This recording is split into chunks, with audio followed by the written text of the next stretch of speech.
নির্মল আলোয় এবারের নিবেদন একটি রহস্য গল্প।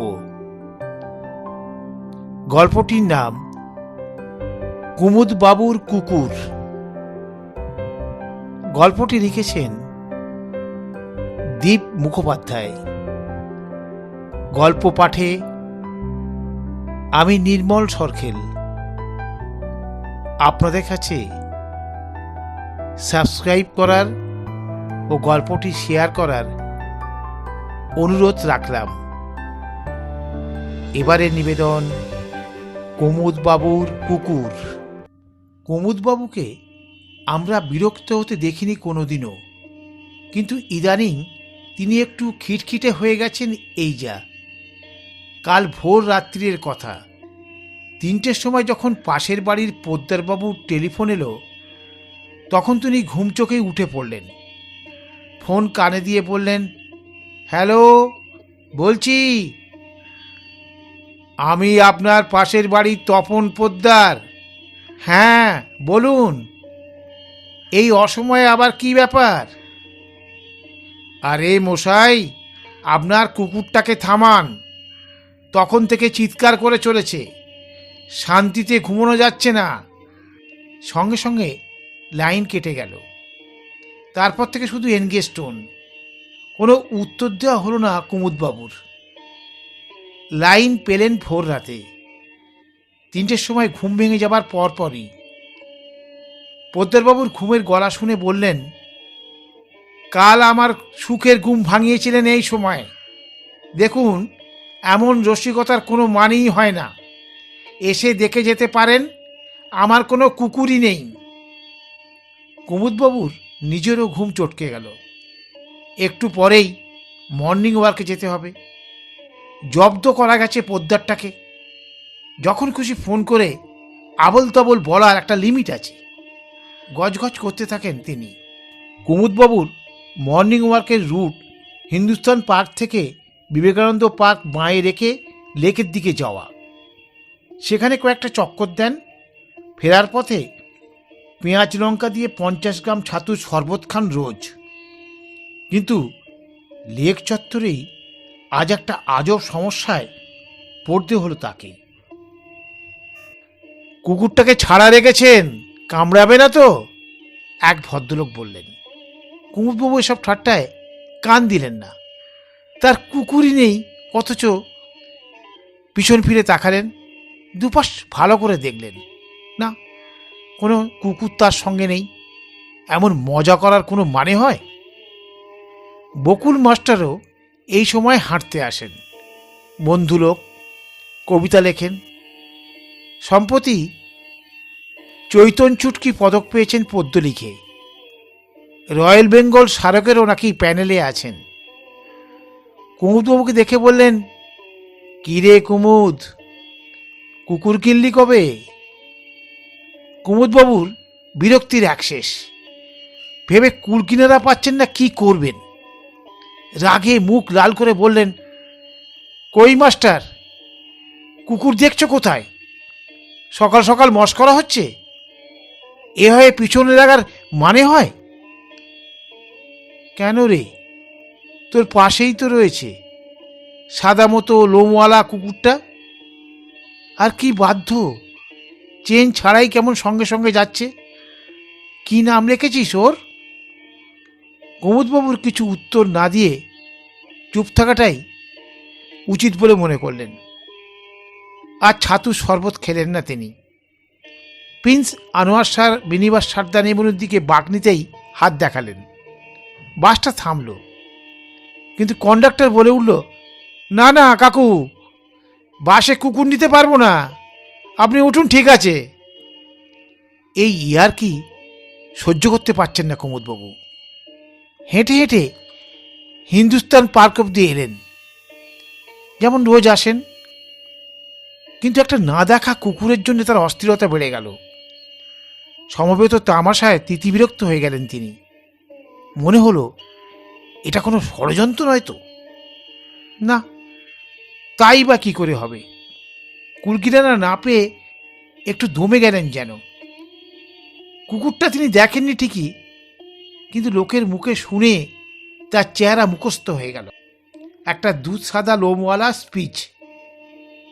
তার দৃষ্টিশক্তির প্রবলেম নয় তো? কদিন আগেই চোখ দেখিয়েছেন ঘোষ ডাক্তারের কাছে। তবে কেন তার মতিভ্রম হলো? ভাবলেন সত্যি মিথ্যেটা ঠিক করে পরীক্ষা করা দরকার, তারপর যা হোক সিদ্ধান্তে আসা যাবে। কুমুদবাবুর ফুটবল খুব প্রিয় খেলা। বিশেষ করে ইস্টবেঙ্গলের ম্যাচ হলে তিনি মাঠে যাবেনই। ক্লাবের লাইভ মেম্বার তিনি। তা সত্ত্বেও আজ মাঠে ঢুকতে পারলেন না। অপরাধ, কুকুর নিয়ে মাঠে ঢোকা চলবে না। দোকানপাট করাও প্রায় বন্ধ হবার জোগাড় হলো। সবাই তার সঙ্গে কুকুর দেখছে, তিনি কিন্তু কিচ্ছু দেখছেন না। যত সব নচ্ছাড় হতচ্ছাড়া না দেখা কুকুরটার জন্যে ওর ওপর প্রতিশোধ নেবার ইচ্ছা তাকে পেয়েই বসল। দেখতে পেলে এতক্ষণে লাঠি পেটা করে তাড়াতেন। কি করা যায় ভাবতে ভাবতে সামনের হোর্ডিংয়ের দিকে চোখ গেল তার। সন্দীপ মহারাজের বিশাল ছবি, নাম করা জ্যোতিষী, তার উপর তন্ত্রমন্ত্র কম যান না। টিভিতেও দেখেছেন তাকে বার কতক। চেম্বার গড়িয়াহাটের কাছে। আজই তবে যাওয়া যেতে পারে। এক্ষুনি ঝামেলা মুক্ত হতে চান তিনি। দক্ষিণ কলকাতায় এখন জ্যোতিষীদের রমরমা বাজার। মাদুলি থেকে মেটাল ট্যাবলেট, নানা টোটকা আছে, গহরত্ন আর শিকড় বাকড়।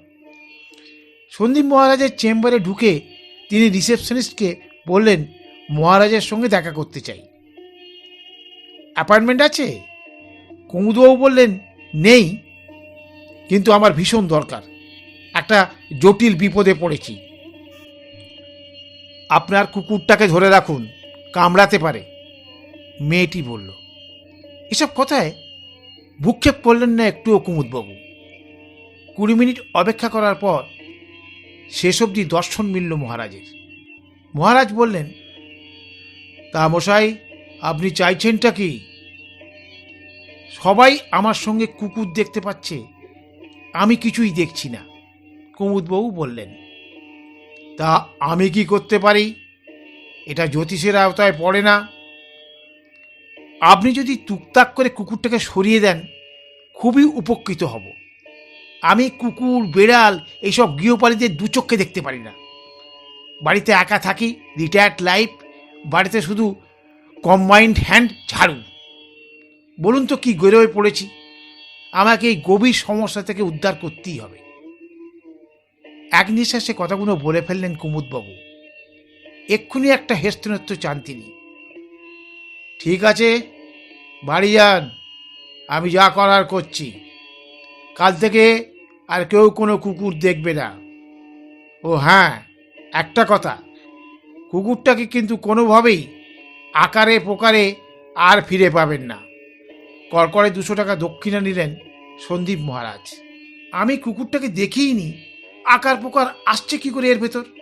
না না, তাড়াতাড়ি বিদায় হোক সে। পরের দিন কুমুদবাবু যথাসময়ে মর্নিং ওয়ার্কে গেলেন। লেকে 3 চক্কর হাঁটলেন। 50 গ্রাম ছাতুর ঘোল খেলেন। বাসে চেপে গেলেন যুবভারতী ক্রীড়াঙ্গনে ইস্টবেঙ্গল বনাম চার্চিল ব্রাদার্সের খেলা দেখতে। কেউ দেখল না কুকুরটাকে, কোনো আলোচনাই হলো না কুকুর প্রসঙ্গে। মনে হলো সব ঝামেলা চুকে বুকে গেছে। এরপর বেশ কিছুদিন কেটে গেল। কেউ তার পিছনে কুকুর দেখছে না। ফের সব কিছু যেই কে সেই। একদিন মর্নিং ওয়াক থেকে বাড়ি ফিরে কুমুদবাবুর মনে হলো তিনি কুকুরটার ওপর ভারী অন্যায় করেছেন। কুকুরটা তো তার কোনো ক্ষতি করেনি, তবে কেন এভাবে তাকে তাড়িয়ে দিলেন? একটা কষ্টবোধ তাকে আঁকড়ে ধরল। কুকুরটাকে দেখার জন্য ভীষণ উসখুস করতে লাগলেন তিনি। কি করা যায়?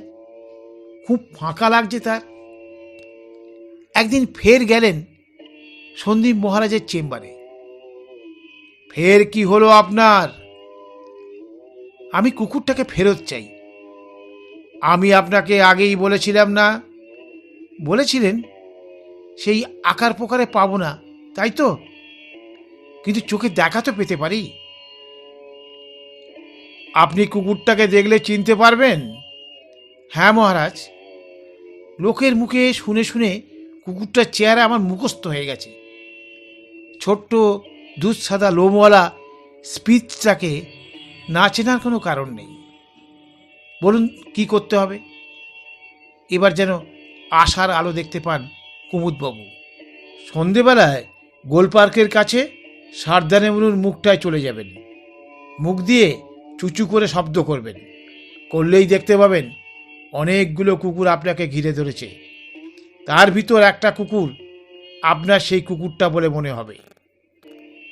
কুমুদবাবু বললেন, ঠিক চিনতে পারবো তো? পারবেন না কেন? কুকুরটার ছবি আপনার এতদিনে মুখস্থ হয়ে যাবার কথা। যাকে বেস্ট অফ লাক। কুমুদবাবু মহারাজের কথা মতন হাজির হলেন নির্দিষ্ট জায়গায়। শব্দ করার পর দেখলেন তার সামনে অনেকগুলো কুকুর এসে গেছে। লোমওয়ালা তুলতুলে সাদা কুকুরটাকে দেখে মনে হলো, আরে এটাই তো তার সেই না দেখা সাদা কুকুরটা। কাছে ডাকলেন ওকে। লেজ নাড়তে নাড়তে সে এগিয়ে এলো। কুমুদবাবু তার গায়ে হাত বুলিয়ে দিলেন। অন্য কুকুরগুলো একে একে চলে গেল। আলো আঁধারিতে তিনি হাত বুলিয়েই চলেছেন কুকুরটার মাথায়। বকুল মাস্টার তার 5 বছরের নাতিকে নিয়ে হাওয়া খেতে বেরিয়েছেন। তার হাত ধরে থাকা নাতি বলল, দাদু, কুমুদ দাদু অন্ধকারের ভিতর কি করছে? বকুল মাস্টার তার নাতিকে বললেন, জানিস, এই দাদুটার কাছে কদিন আগেই একটা কুকুর দেখেছিলাম। লেকের কাছে মর্নিং ওয়াকের সময় কি ফুরফুরে লাগতো সাদা পিসটাকে। হয়তো মারা গেছে কুকুরটা। তারপর থেকে সন্ধেবেলায় গোলপার্কের কাছে রোজ উনি এইরকমভাবে শূন্যে হাত বোলান। কুমুদবাবুই এখন থেকে সেই কুকুরকে প্রত্যেক দিন দেখতে পান, আর কেউ পায় না।